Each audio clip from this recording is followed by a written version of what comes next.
Hello అండి, నేను అరుణానందగిరి. ఇక ఈరోజు వరలక్ష్మి వ్రతం మరి పూజ ప్రారంభిద్దాం. పూజకైతే అన్నీ సిద్ధం చేసుకున్నా. అయితే ఇక వాయిస్ ఓవర్ తర్వాత ఇస్తున్నా. వరలక్ష్మి వ్రతం మనం శ్రావణ మాసంలో పౌర్ణమికి ముందుగా వచ్చే శుక్రవారం చేసుకోవాలనేది ఆచారం. ఇక చారుమతి దేవి కథ వినాలనేది కూడా కంపల్సరీ. కొన్ని కంపల్సరీ చేసినప్పుడు అది ఫలితం అనేది ఇస్తుంది అంటారు. ఇక ఇది సాంప్రదాయంగా వచ్చుడని ఏం లేదు, మనకి ఇష్టం ఉంటే మనం చేసుకోవచ్చు. అంటే ఇంతకుముందు మాకు ఆచారం లేదు, అట్లేం అవసరం లేదు. ఎందుకంటే లక్ష్మీదేవి అమ్మవారు సిరి సంపదలు ఇవ్వడానికి లక్ష్మీదేవి అమ్మవారు కావాలనుకుంటాం. మనకు ధనము సంపద ఎవ్వరికి వద్దు అనేది ఉండదు కాబట్టి లక్ష్మీదేవి అమ్మవారిని అందరూ పూజించుకోవచ్చు. ఇంతకుముందు అత్తగారికి ఉన్నా లేకపోయినా మనం చేయాలనుకుంటే స్టార్ట్ చేసుకోవచ్చు. అయితే చారుమతి దేవి కథ విని భర్త ఆశీర్వాదం తీసుకోవడం అనేది కంపల్సరీ. కొన్ని నియమాలు, తోరబంధనం కట్టుకోవడం కూడా ఈ కథల భాగమే. ఇక్కడ చూడండి, వస్త్రాలు తయారు చేసి పెట్టిన తర్వాత గోల్డ్ రూపు అమ్మవారికి అలంకరణకు బంగారం సమర్పయామి అన్నప్పుడు ఆ గోల్డ్ రూపు వేస్తా. ఇక తర్వాత తోరబంధనం కూడా తయారు చేసి పెట్టిన. ఇట్లా మనకు అవసరం ఉన్నాయన్నీ తయారు చేసి పెట్టుకున్న తర్వాత నేను 6 వ్రతాలు అనే బుక్ ఉంటుంది. ఆ బుక్లో మనం అన్ని 6 వ్రతాలు ఉంటాయి. దానిలో వరలక్ష్మి వ్రతం కథ ఉంటుంది, అది చదువుదాం. ఇక తోరబంధనం తయారు చేసినాక 9 పోగులతోటి 9 ముళ్ళేసి తోరబంధన తయారు చేయాలి. దీనికి కూడా ఒక మంత్రం ఉంటుంది, అది చదువుకుంటూ ముళ్ళేసి ఇక్కడ మనం రెడీగా పెట్టుకొని ఇక పూజ ప్రారంభించాలి. ఇప్పుడు చేతికి తోరం కట్టుకున్న తర్వాతనే వరలక్ష్మి అమ్మవారి కథ వినాలి. విందండి. శ్రీ వరలక్ష్మి వ్రత కథ ప్రారంభం. శౌనకాది మహామునులకు సూత పౌరాణికుడు మునివర్యులారా, స్త్రీలకు సౌభాగ్య ప్రసాదము కలుగజేసే వ్రతరాజమును కైలాసంలో శివుడు పార్వతీమాతకు చెప్పిన దానిని మీకు చెప్పదా వినుడు అని ప్రారంభించాడు. స్త్రీలకు సౌభాగ్య సంపద కలుగజేసే వరలక్ష్మి వ్రతం కలదు. ఈ వ్రతం శ్రావణ శుక్లపక్ష పూర్ణిమకు ముందుగా వచ్చే ఇప్పుడే మన వరలక్ష్మి వ్రతం పూజ సంపూర్ణమైంది. ఇక దీపం నైవేద్యం తాంబూలం అన్నీ సమర్పించినాం. ఇక ఇప్పుడు ఒక పాట పాడుకొని బయటకు వెళ్దాం. చారుమతి కథ చదువుడు సంపూర్ణమైంది.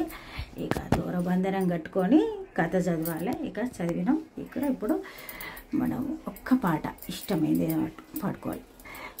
పాట అమ్మవారిది, చిన్నగా స్వామివారిది కూడా.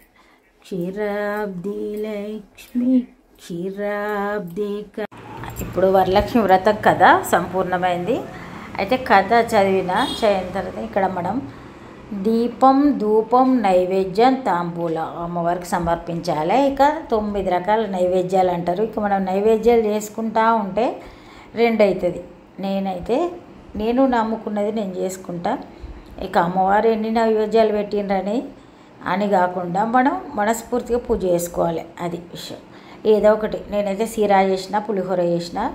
ఇక దానిమ్మ గింజలు, తర్వాత ఇంకా మనం తాంబూలంలో అరటిపండ్లు, పసుపు కుంకుమ వక్క పోక పచ్చకర్పూరం పూలు గాజులు ఇవన్నీ కూడా అమ్మవారికి తాంబూలంగా సమర్పించడం. ఇక కదంబ పుష్పాలు దొరికినాయి, భలే సంతోషం అనిపించింది.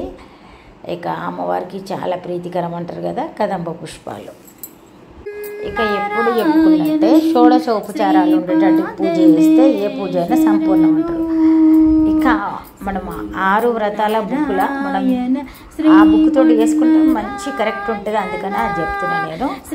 అయితే ఏ బుక్ ఏ కథ చదివినా కానీ మన నిత్య జీవితంలో మనకు ఉండే కర్మలను చేయక పూజలు వ్రతాలు చేయమని ఏ కథ చెప్పలేదు. మనం పురాణాలు చూసుకుంటే అంటే ముసలి వాళ్ళు, అత్త మామ, లేకుంటే ఇంట్లో మన మీద ఆధారపడి ఉండే వాళ్ళు ఉంటారు కదా, వాళ్లకు వండి పెట్టకుండా, లేకుంటే మనం ఇంట్లో ఉన్న పనులన్నీ చక్కబెట్టకుండా పొద్దున్న లేచి వ్రతం చేస్తాను కూర్చుంటే ఈ పనులన్నీ ఎవ్వరు చేయరు. అందుకని ప్రతి కథలో కూడా మనకు నీతి చూసినట్టయితే మనం చేయవలసిన ధర్మాలని చేసి మనం పూజ చేసుకున్నప్పుడే అది మనకు ఆ పూజ ఫలితం అనేది రావడం జరుగుతుంది. అందుకని ఏదైనా కానీ మనకు వ్రతం చేసుకునేది ఉందని బాధ్యతలను అస్సలు విస్మరించద్దు. ఇక మన పూజ అయింది. ఇక పూజలో ఎప్పుడైనా అమ్మవారికి ఒక పాట, అయ్యవారికి ఒక పాట. పూజ అయిన తర్వాత వరలక్ష్మి వ్రతం అయినాక భర్త ఆశీర్వచనం తీసుకోవాలి. ఇక వరలక్ష్మి వ్రతం అయింది, ఆశీర్వచనం కోసం మరి